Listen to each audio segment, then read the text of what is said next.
Şeyx Allahşükür Paşazadə bugün iftarını Vatikanda açacaq. Gündəm xəbərin efirində 9 mart tarixidir və bir məlumatı diqqətinizə çatdıracağıq. Belə ki, martın 9-da Qafqaz Müsəlmanları İdarəsinin sədri Allahşükür Paşazadənin rəhbərlik etdiyi Azərbaycan nümayəndə heyəti Vatikana səfəri çərçivəsində Vatikan Havari kitabxanasında olub.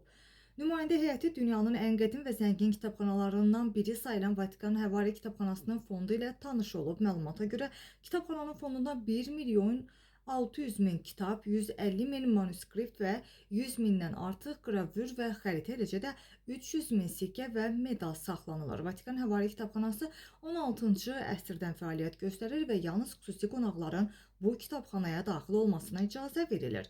Kitabxana həmçinin unikal memarlıq üslubu və zəngin divar rəsmləri ilə də diqqət çəkir və dünyanın ən mühüm tarixi və elmi mərkəzlərindən biri hesab olunur.